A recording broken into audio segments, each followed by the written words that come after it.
Namaste everyone. Welcome to your channel Mitra.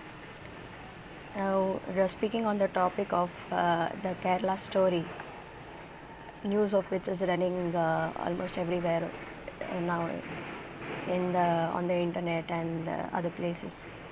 What do you think as to what could be the cause for um, this conversion which is happening? Why the Islam extremists are trying to coax and go to this extent of jihad and terrorism, trying to convert people, especially Hindus. Think about it, and maybe you can comment on the comment section. My take on this is I would like to bring a perspective on this in a manner that this is nothing new. This has been happening with India and Indians, and long ago, during the period of Adi Shakaracharya, the same thing which happened is Buddhists and Jains became majority, and they tried converting all the Sanatana Dharmis or Hindus, as they are referred to locally, uh, into their own streams forcefully. And they also went to the extent that they destroyed Hindu temples and brought out the murtis or the vigrahas or the main idols of worship of Hindus and drowned them into nearby water bodies. During such, and India went through a enormous philosophical trauma, not knowing as to how how to reach your faith. Can you imagine a situation where you have a sound body and you have a sound mind, but you do not know which faith to undertake, and you do not know which path to undertake, so that you reach your goals of life? You know, when the purpose of life is itself not clear, then how could a man or a woman or a child or an aged draw a schematic about how life should be led, what should be the principles, what should be the moral philosophical principles, what should be the spiritual goals and aims and objectives of life? So such was the condition, and such was the confused state of mind which Indians went through when exactly at that time Adi Shakaracharya came upon earth as an avatar of Shiva himself, representing and enlivening back the knowledge hidden in the Vedas and the Vedanta, compiling them, and not just compiling them, bringing it down to extracting the essence and bringing it down to such a level, diluting it so much so that it is easy for a normal civilian to uptake or consume. Thereby he went traveling across India on foot and spreading across the message of what Sanatana Dharma really wants to convey, that each and every part of the universe which is visible to the human eye is nothing but the same principle which we refer to as God or Allah or the divine, the supreme being. That said, every part, every insect, every plant, every animal, every creature, every human needs to be treated with the same kind of importance, dignity, respect, is what he brought out and he conveyed to everybody. His style of overcoming Buddhism and Jainism was not that trying to show them down or trying to prove them wrong, but it was inclusiveness. He brought them all into one umbrella, which he termed as Sanatana Dharma, the eternal Dharma or the eternal universal law, which is unchanging with respect to time.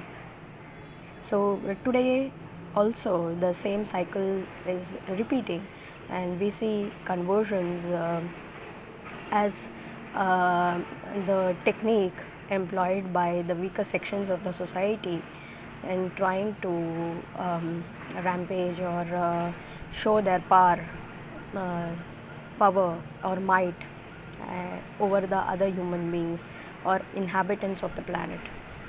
So this is a time when and why is it alarming? Because uh, the real cause behind why people are mm,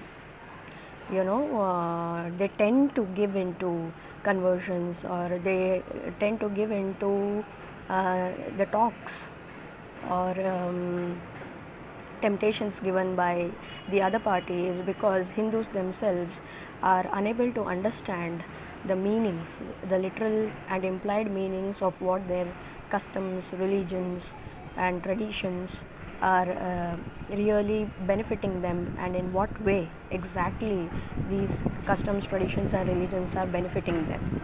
So, that not clear, they are unable to provide a crystal clear answer to the questions, and therefore they are unable to defend themselves, so to speak, when charged about why certain practices are happening in our culture or Sanatana Dharma, that tradition. So this is a really um, very delicate yet very important, significant factor in moving down knowledge, hierarchy after hierarchy, uh, level after level. So when we are as children, we want knowledge to be passed down from our elders, and when we become elders and we have children, that is the next generation, should be able to, the knowledge which was there in the earlier generation should be able to trickle down without dilutions as a concentrated factor completely into the new generation. That is the manner, that is the way which the civilization can thrive years after years. So this is exactly what we have to really now be aware of, and try to not just build wisdom, but we should be clear upon the reasons and the causes, and understand uh, the real hidden meanings, the implied meanings, and behind all our rituals, traditions, and culture.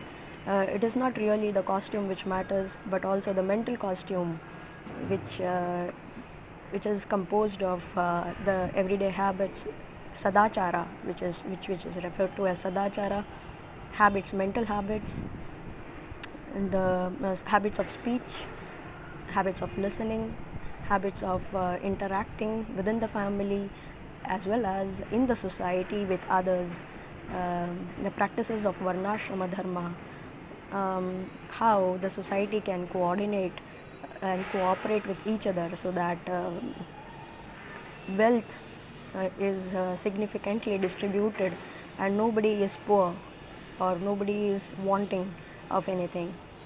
So, such deep are our knowledge base, and such deep are the hidden meanings which we are to, it is our duty to understand them, plus to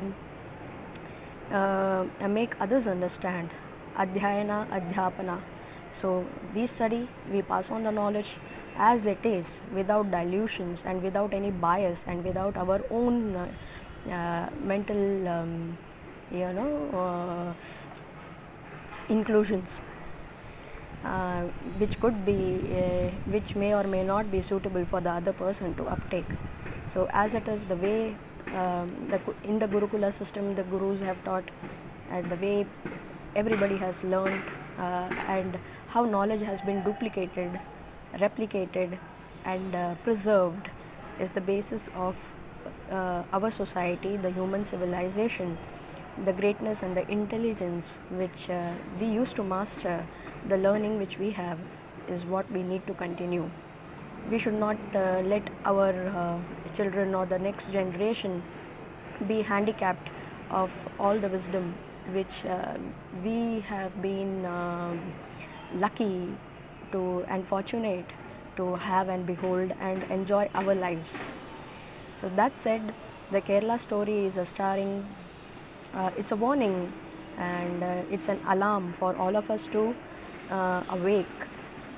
awaken, and give a thought to not just our physical comforts, mental comforts, but also to our religious and spiritual benefits and comforts, because at the end of the day we are all spirits, right? We are all atma, and the mind and the body have to coordinate. They are tools for us to understand our own divinity, which is hidden inside each one of us. So because that is the only thing which will bring complete satisfaction of, and it will fulfill the purpose of our birth on earth. Think about it, isn't it so? So if there is anything more which you would like to share with me, I would be glad to hear them all through the comment section. So meet you again. Thank you, Mitra.